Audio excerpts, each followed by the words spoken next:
I'm Al McFarlane. Welcome to the Conversation with Al McFarlane. I'm glad to be here and glad to have you along as well. We want to, as always, invite people to join this party, this conversation, this path that we're on, and that is a path of connecting, of sharing, and to do it in a place where we value our ideas, our thoughts, our dreams, our expectations, and our ability to achieve every one, because we do it in community. We do it with a sense of purpose, sense of mission. Well, before I get going, I want to invite those who are connecting to us on any of the social platforms on either LinkedIn or Twitter or Facebook or YouTube. I want to thank you for connecting and invite you to tell somebody else that we're starting the show right now and they should tune in.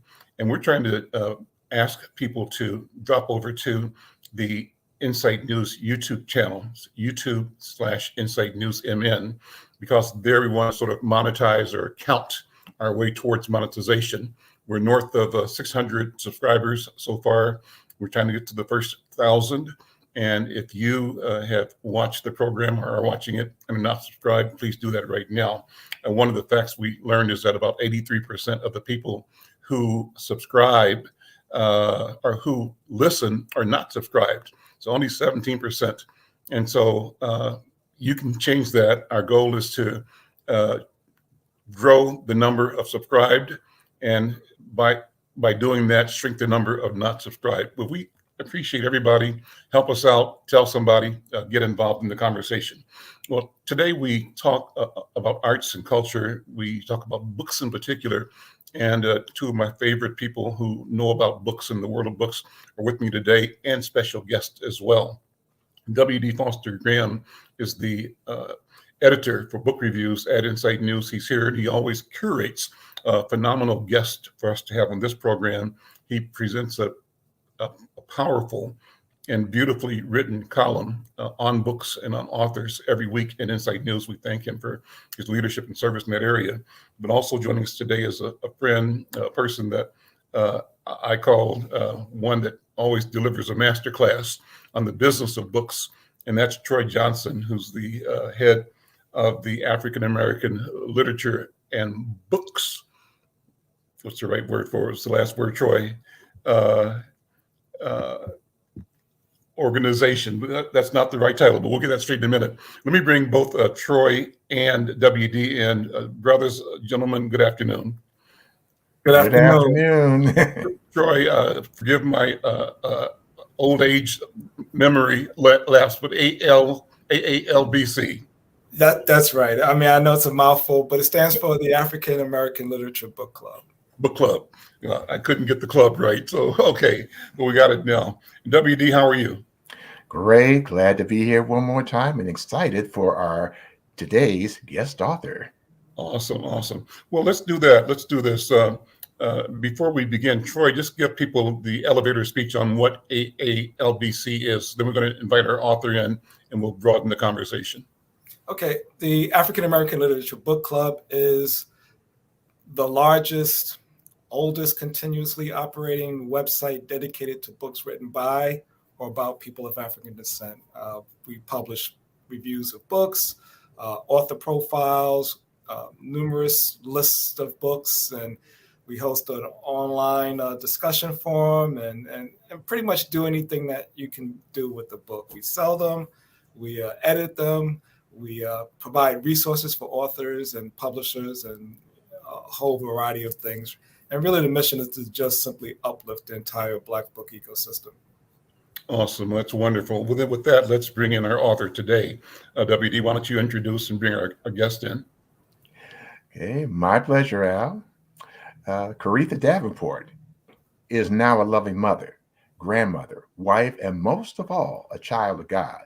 She beat all stereotypes formed against her by finishing high school, college, striving in her career, and choosing a better path in life.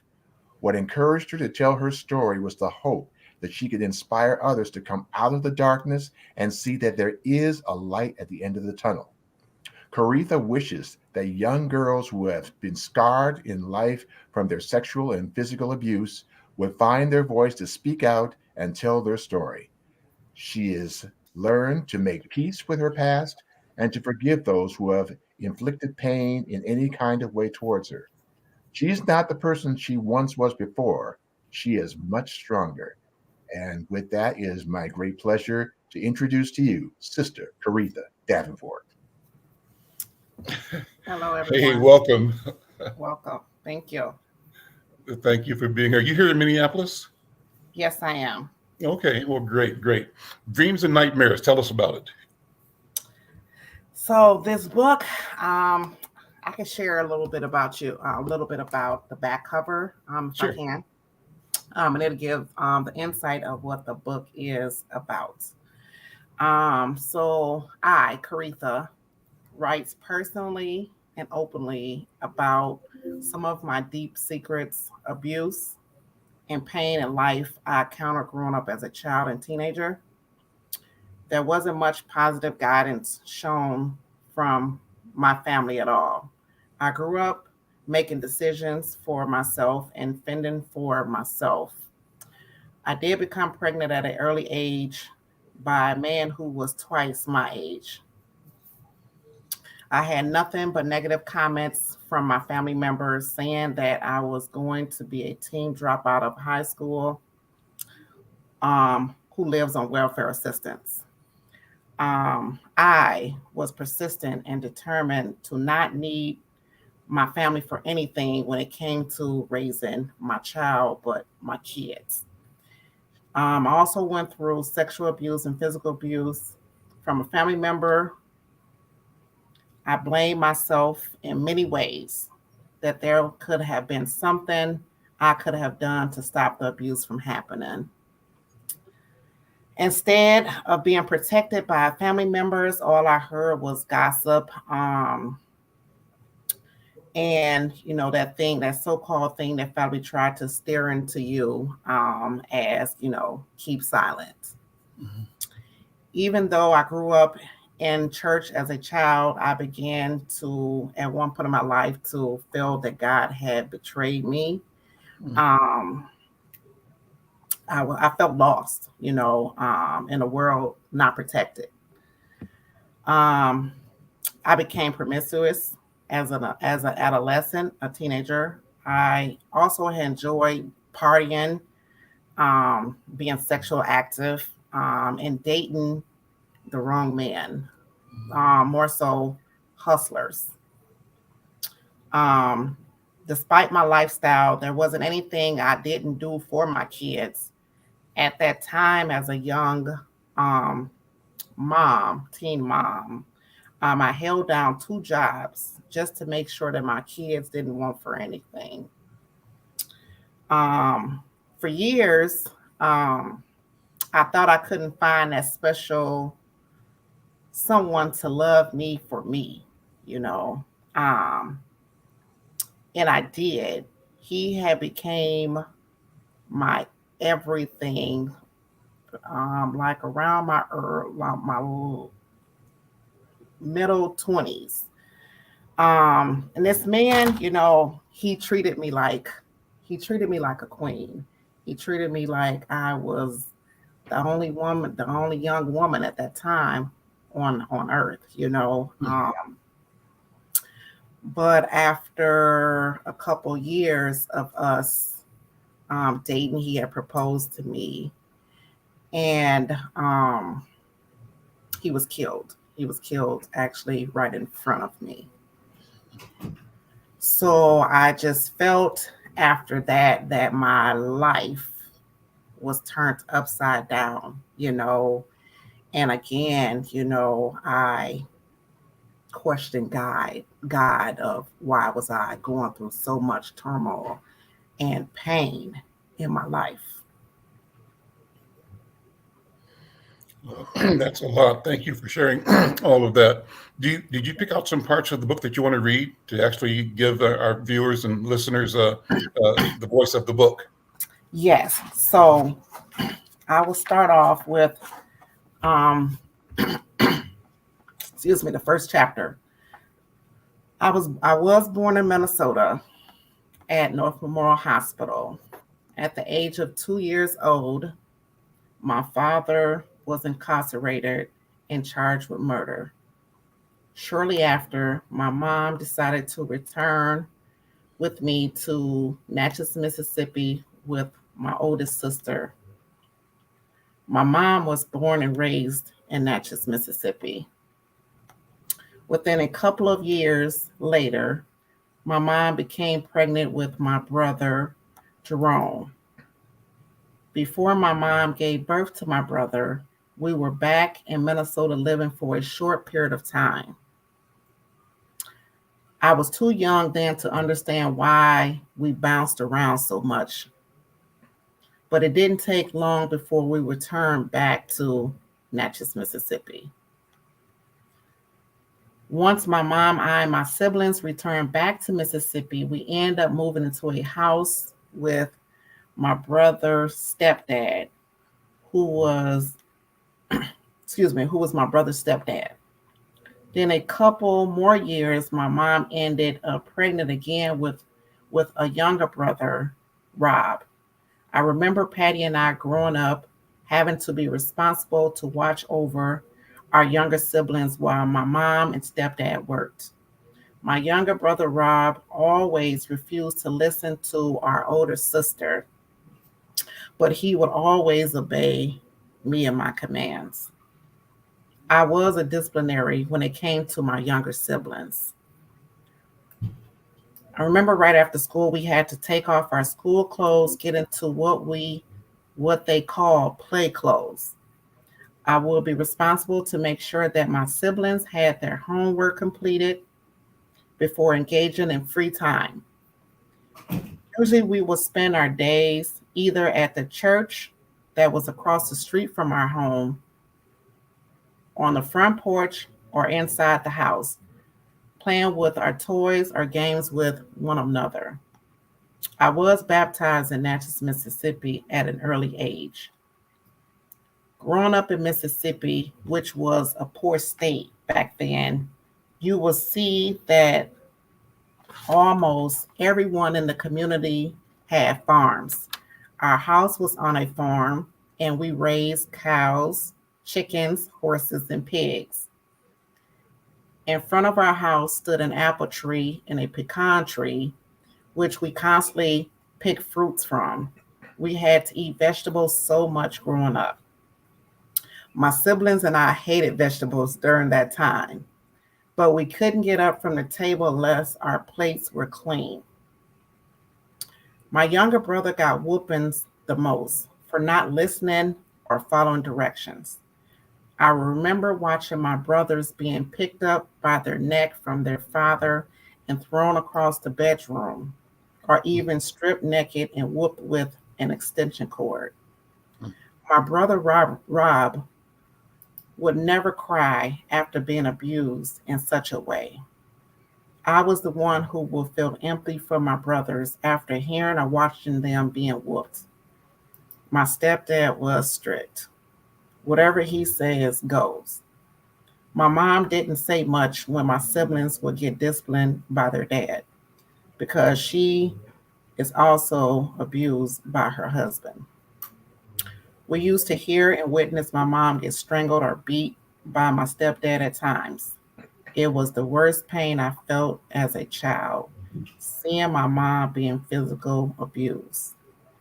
I wanted my mom to leave her husband badly. I began to spend time at my godmom's house during the weekends.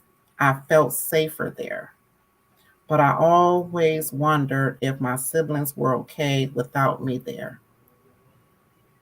I can be a kid while I was at my godmom's house.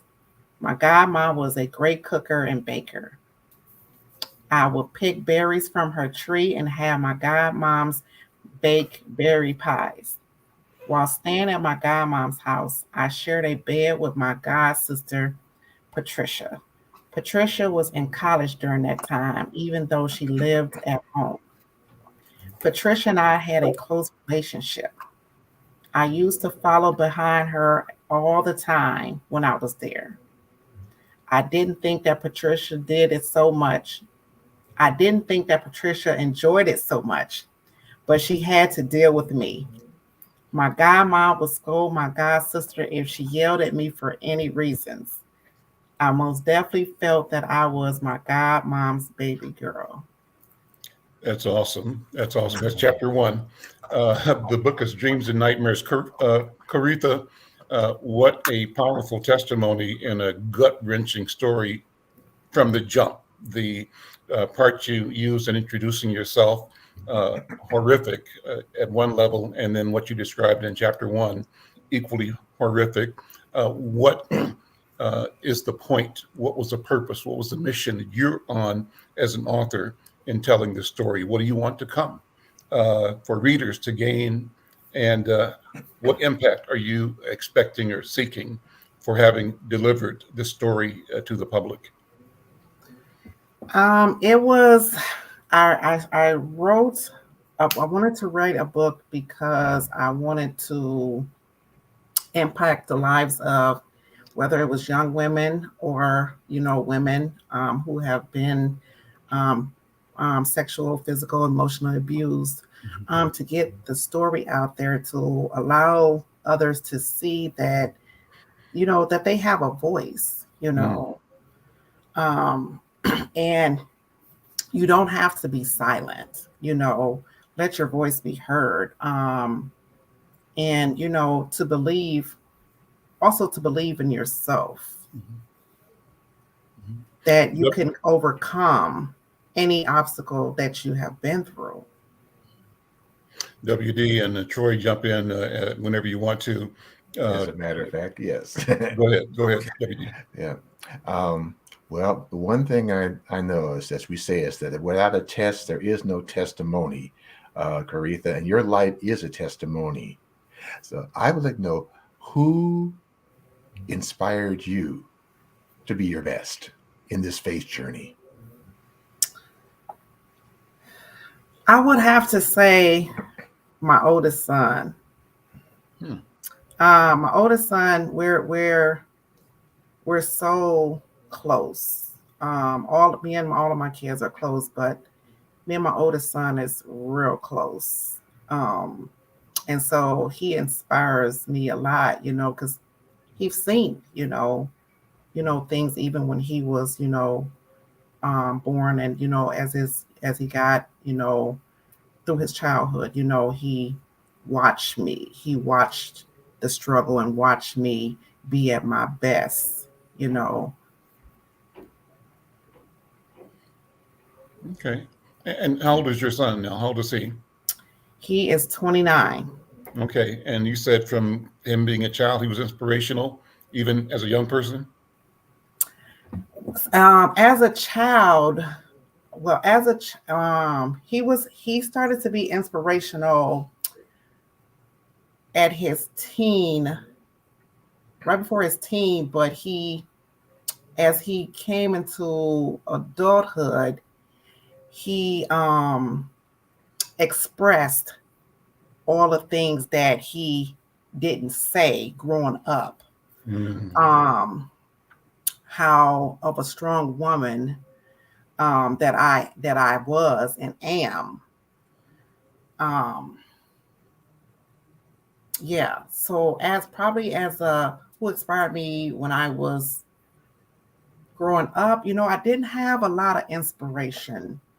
My godmom,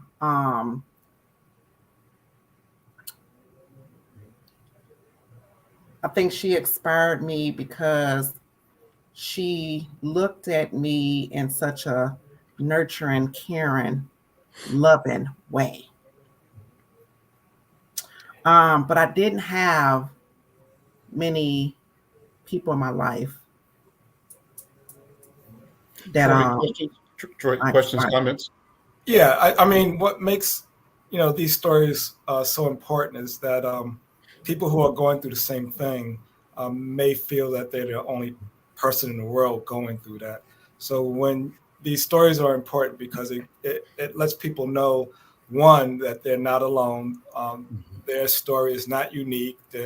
But more importantly, I think, is that there's a light at the end of the tunnel, so they can read this Coretha story and see that you can overcome it all.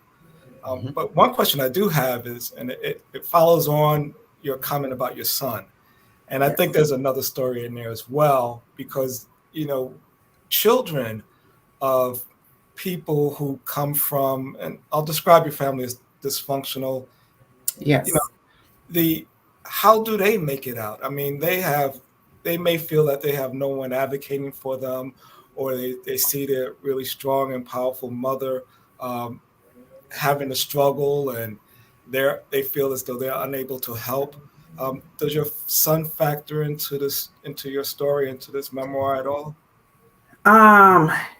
They were brought up in the story, far as there was time when I had my children. I was determined to show, during that time, I was determined to show family that I didn't need anything from them as being a young mother. So there was time I worked 2 jobs just to strive. Even coming up out of high school, I would leave school and I would just work. So they think that, they didn't want for anything. And I made sure that they didn't want for anything, that I was the sole provider. I would have a question too on looking at you as the woman that you are now, as a woman of God, child of God, mother, grandmother. If you're looking back, is there anything that you would see that you would have done differently as a child growing up? It probably would have been worrying. As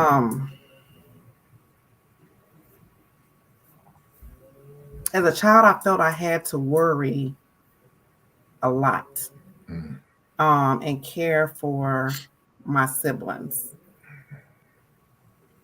I would want to have lived more in the present as a child. The book is available where? The book is available on Amazon.com and BarnesandNoble.com. So you got a new connection now with Troy Johnson, to help a new best friend. Because Troy Johnson's all about the books. Yes. Well, what we need to do is embed this video on the book page that describes dreams and nightmares, and I think that would be a great way to help promote this work. How do we do? Can you do that, Cooper, or do you do it, Troy? How can we do it? Well, yeah, you supply me the embed code, or you can supply me the raw file. Maybe not the entire episode, but this portion of it, and then I can upload it, or you can upload it to your YouTube channel, and which I'm subscribed to. And awesome, thank you so much.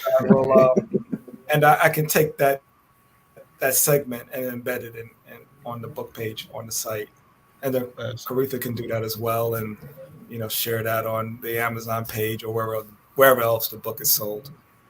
Okay. Awesome. Well, what a wonderful collaboration here. Well, Troy, let's pivot to you and talk about books. This is one case of an author telling her story. How important is the genre? You said it's how big is that genre, and what is the scope of productivity coming out of our community?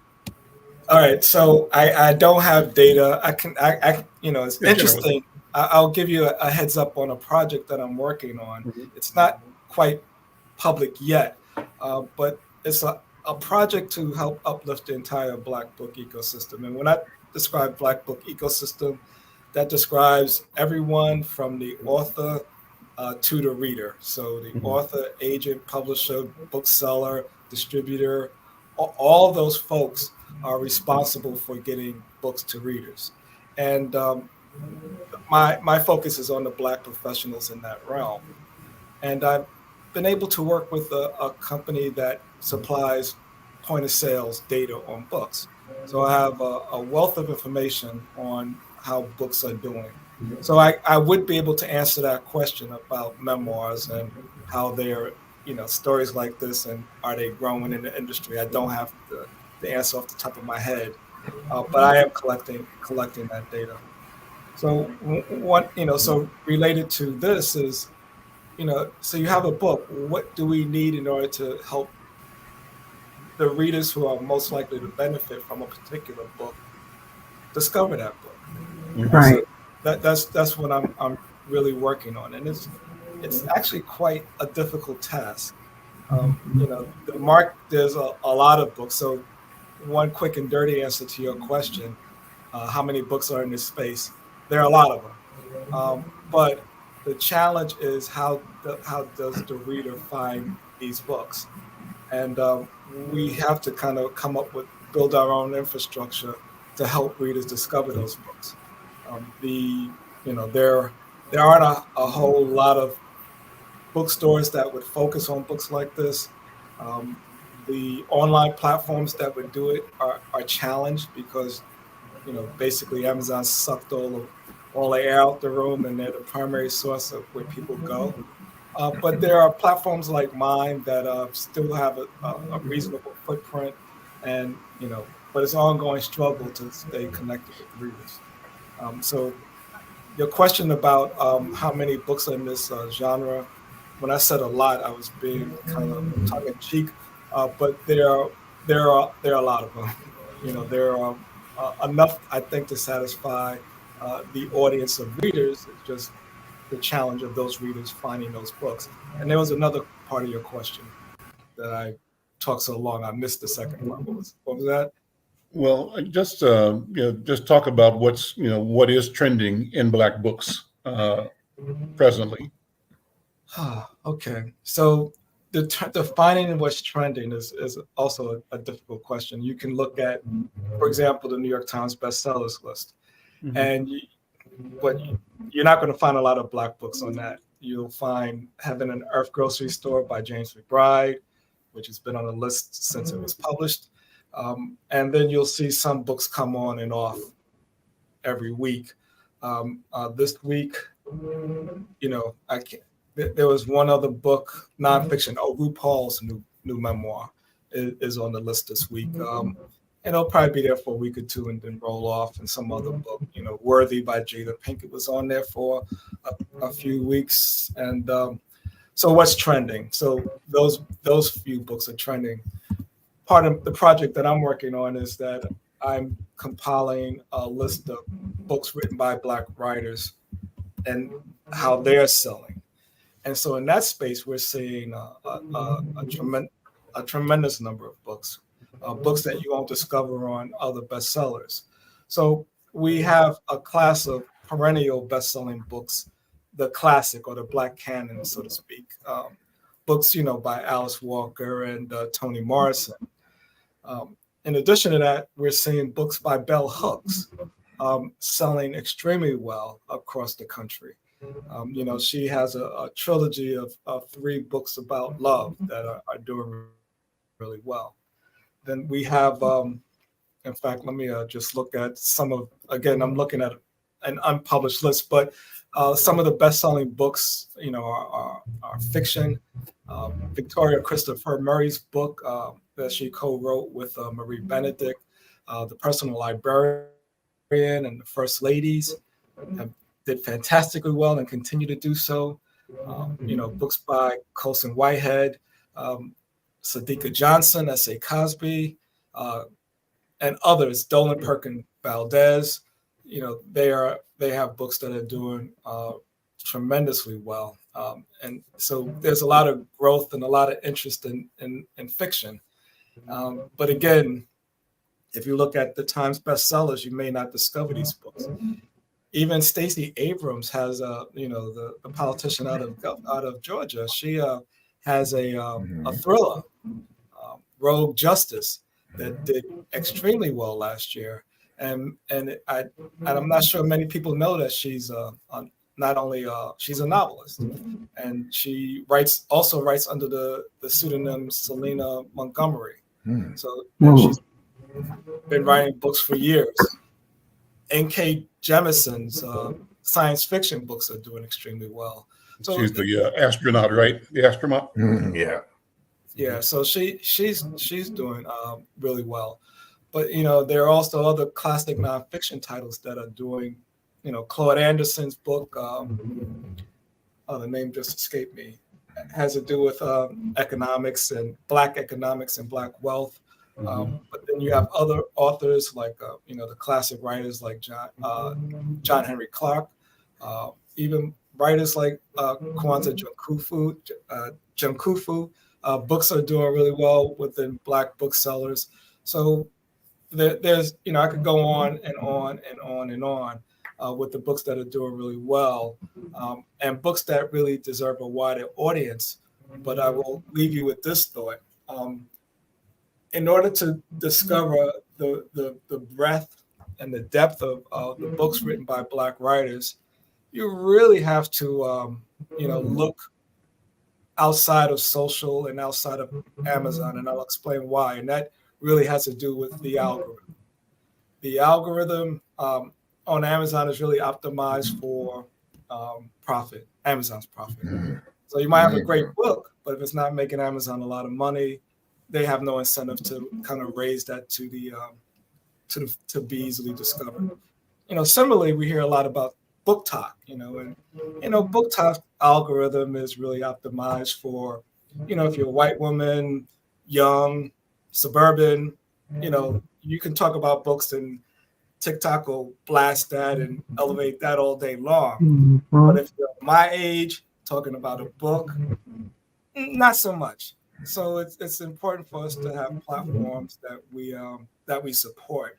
And over the years, that support has waned. And as a result, the support for books like Coretha's necessarily wanes because there's just not enough people who are interested in elevating those stories. Troy, thank you for that. Let's take a break and come back. We're going to expand the conversation, bring in my next guest, who is Ann Joseph Douglas, and she is all about the art and about education and about expanding knowledge awareness. She's got a great story, and we'll all be having that conversation. I'm Al McFarlane. This is The Conversation with Al McFarlane. Be right back. If you've not done so, consider getting vaccinated against the COVID-19 virus. At vaccine.gov, enter your zip code, your preferred vaccine type, and you get a map with locations eager to serve you. Getting vaccinated saves lives. Vaccine.gov can help you do your part. Okay, we're back, and let me bring in the next voice for the program. Ann Joseph Douglas has worked as a professional artist and educator and arts administrator in Chicago. She's a founding ensemble member of Congo Square Theater Company, where she served as the director of education, director of development, and until 2013 as executive director. Her theatrical credits include The Piano Lesson, Playboy of the Western World, From the Mississippi Delta, 7 Guitars, Wedding Band, Elmina's Kitchen, Stick Fly, and Day of Absence at Congo Square Theater Company. Also, I Never Sang for My Father, Time of Your Life, and The Heart is a Lonely Hunter at Steppenwolf Theater. Lost Boys of Sudan, Living Green, Class Dismissed at Victory Gardens Theater, Doubt at Writers Theater, A Christmas Carol at Goodman Theater, and Radio Golf at Court Theater regionally.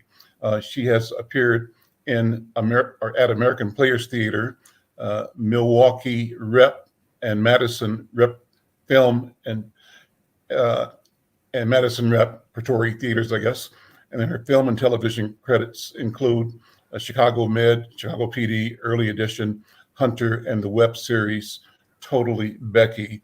And we're here to talk about what she's doing now to support a relationship between Minneapolis's Children's Theater Company and Bethune Elementary School here in North Minneapolis. Welcome, Ann. How are you? I'm great. How are you? I'm good. Thank you for being here.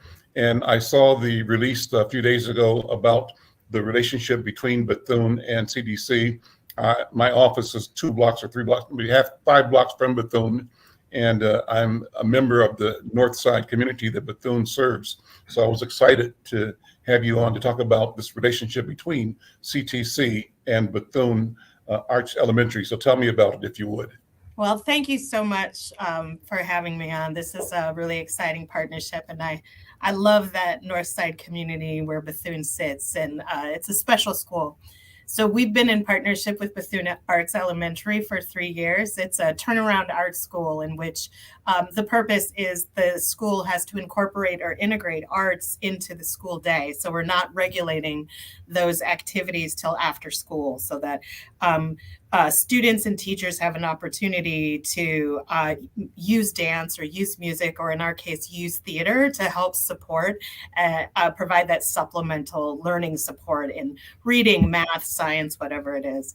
What's unique about this partnership is that our teaching artists and our curriculum that was developed by CTC, we're meeting with those students at every grade level from pre-K to 5, every classroom for 30 weeks during the school year. So most of the time an arts organization may go into a school for a couple of days or maybe 4 to 6 weeks and 1 or 2 classrooms, but to have every student at every grade level receive our creative play curriculum, our early bridges curriculum, neighborhood bridges, and then all the way up to the 5th grade does our art and activism curriculum. So we teach them how to use their voices in a way that they want to affect change, whether that's the school community or the neighborhood that they live or the entire world. We're letting them know that even though they're 10 and 11 years old, that people want to hear what they have to say, and they have an impact and have a say about how they want to live and how they want to see the world. So that's been really exciting. And we also believe that education is a 3-legged stool. It takes the school, it takes the community, and it also takes family. So we provide family engagement opportunities here at the theater. So Bethune families come for Bethune Family Night. And it's not just caregivers and moms and dads and kids, but it's also the Bethune staff and their children and their families. We come together, we have dinner together, and then we see a show 3 times a year here at the theater. Whatever programming they have after school, we want to be a part of that. And so we're really trying to help the school be the place that it really wants to be and make it a place where students want to be there, that they can't wait to get to school every day because they get to see their teachers, they get to see their friends, and they get to see the professional teaching artists at CTC. That's amazing. What are the schools you're working with besides Bethune? Is that in several schools or is this one of a kind? Right now, this is in one school, and we're hoping that we can sort of recreate this model for schools that are interested. A lot of people really want to see where's the evidence? What's the proof? When do the test scores change? When do these things change? Those things are going to change over time.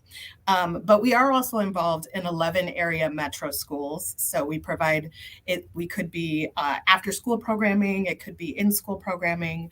We are working with some schools in St. Paul as well. And we partner with a bunch of different organizations throughout the community. So we're at the St. Paul Public Libraries, the Hennepin Public Libraries.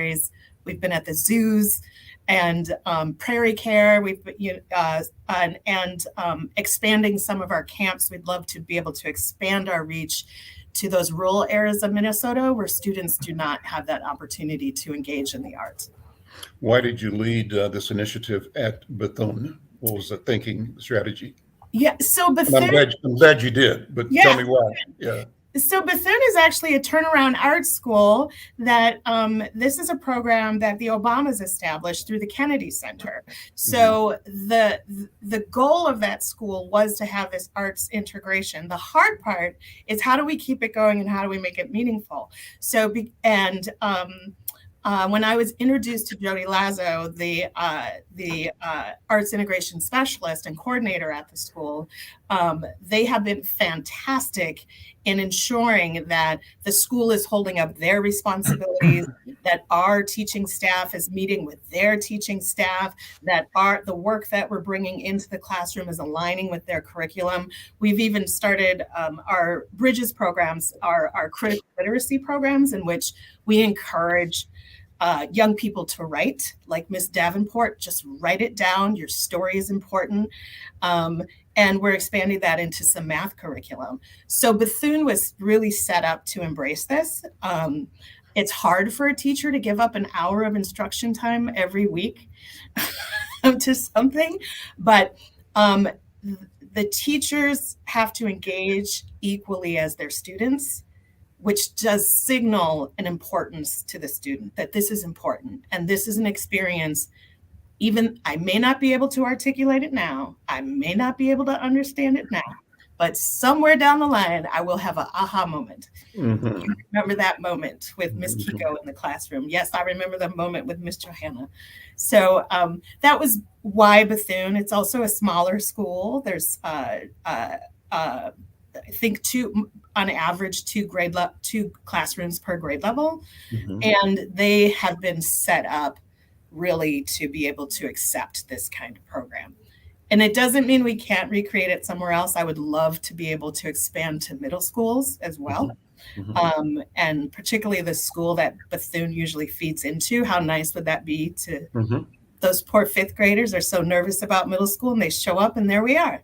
Same agenda, same team. That's awesome.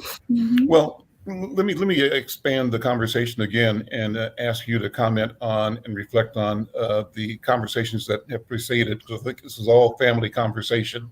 What you're doing reflects what we need to do and what is happening, and it reflects an appropriate engagement of an institution.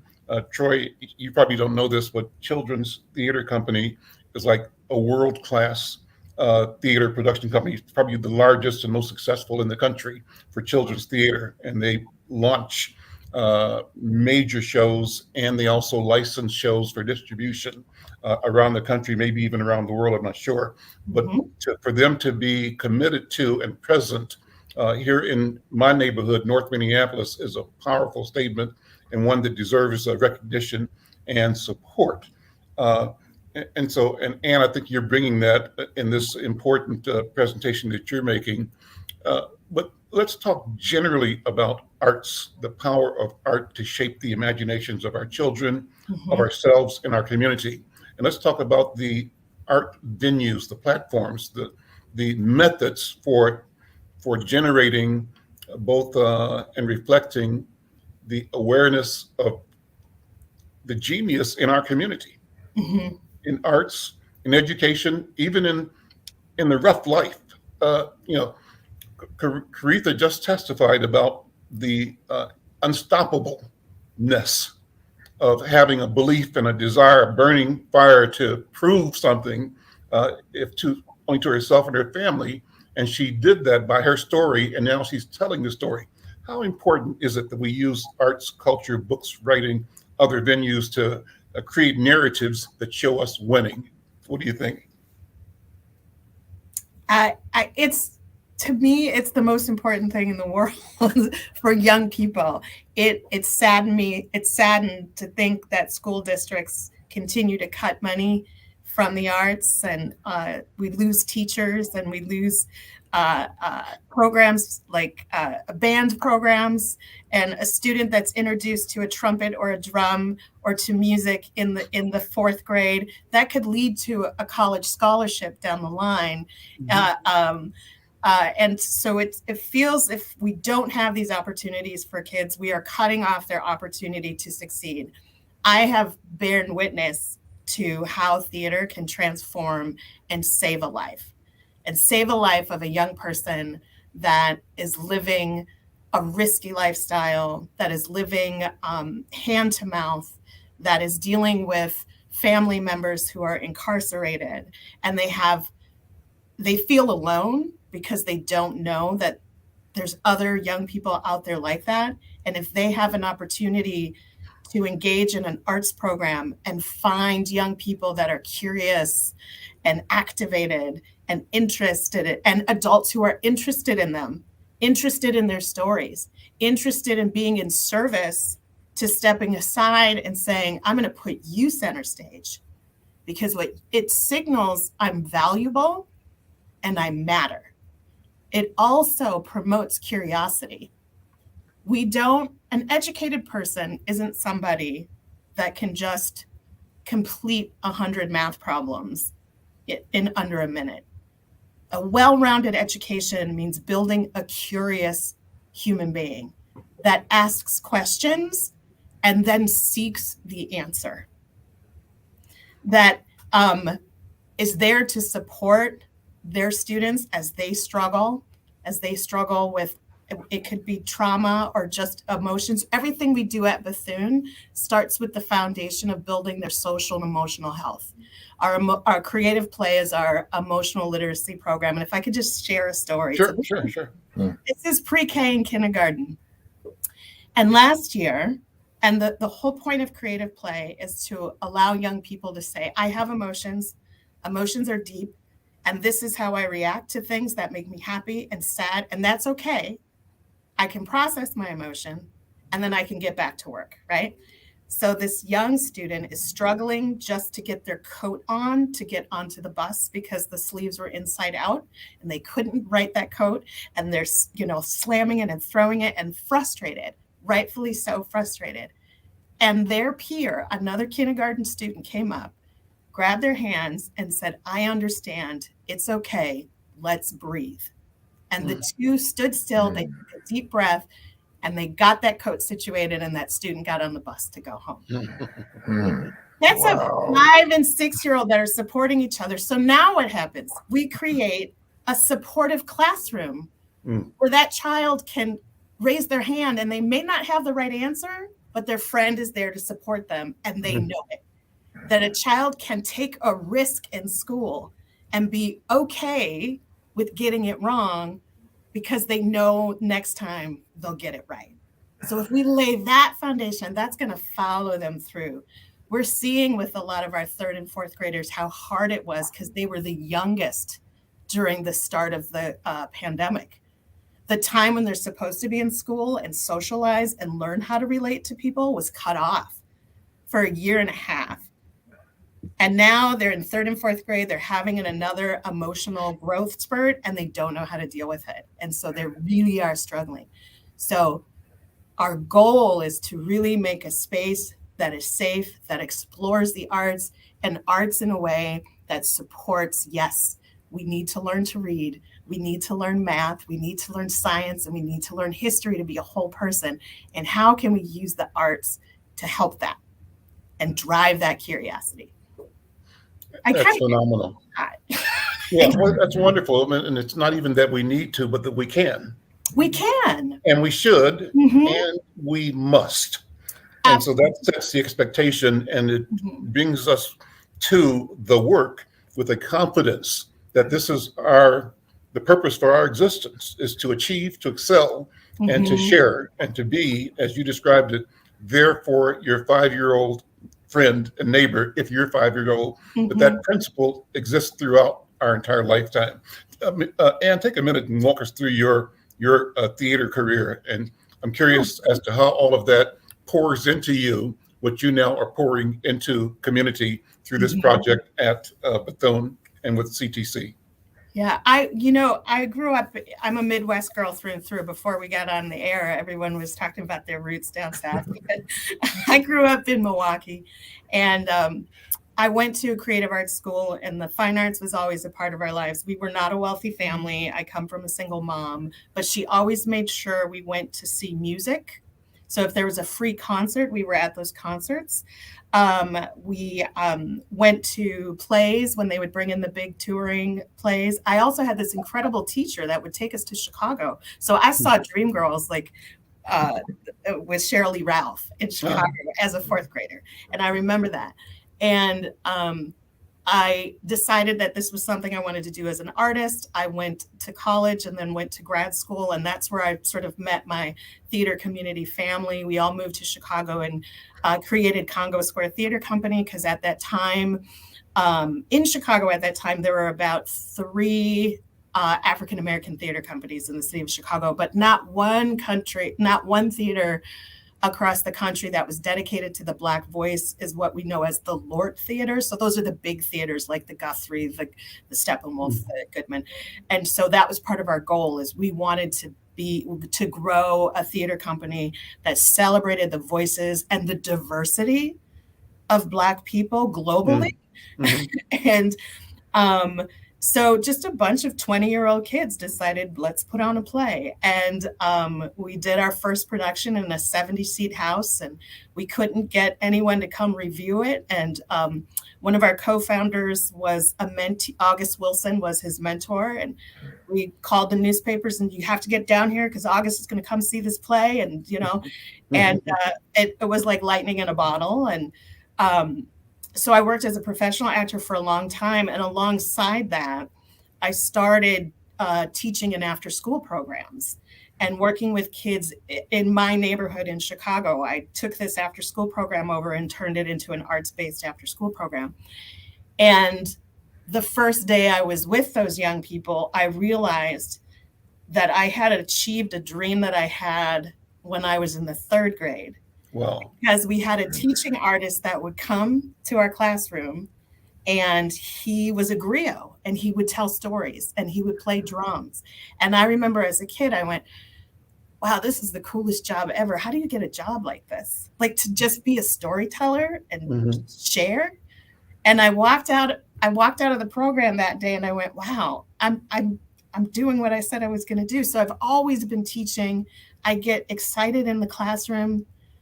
As excited as I get doing a show or being on stage, and moving to the Twin Cities and having this opportunity to work at this level with CTC, to see the artistry that happens on those stages and the team members in this building, and the what's happening behind the scenes has just been an incredible blessing. And I feel so honored to be here. And I know that my voice was given to me so that kids can have that same experience and have an option, right?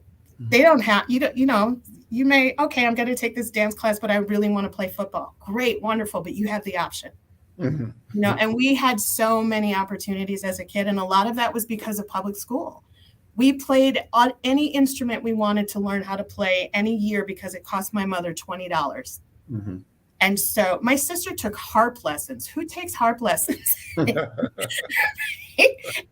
And she's not in the arts field anymore. She is in marketing and doing wonderful, but having the arts as that foundation, giving you that confidence, giving you, providing that curiosity, providing that wonder is what pushed her to follow those dreams.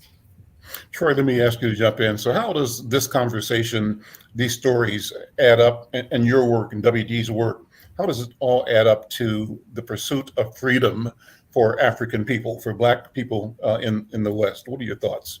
I mean, when you look at this, go ahead. Yeah. There are just so many thoughts, but what she described was profound on a number of levels. Let me think of, if I focused on, arts and education.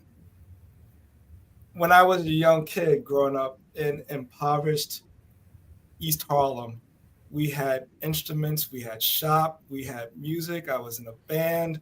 I performed in a band. It was just a terrific environment. But fast forward 40 years, and now it's all STEM, and like science and math and coding. Now coding's great, but you need all of it. You need literature, you need art, you need music, you need to be a complete human. You need all of that. And the focus on, and I'm an engineer, so the focus on that subject is a grave mistake in my opinion. you also mentioned kids helping each other. That, we just weren't socialized that way. It's like the culture isn't really, it's dog eat dog, every man for themselves, pull yourself up by your own bootstraps, pull yourself together. You can't get your coat on, you're ridiculed or laughed at.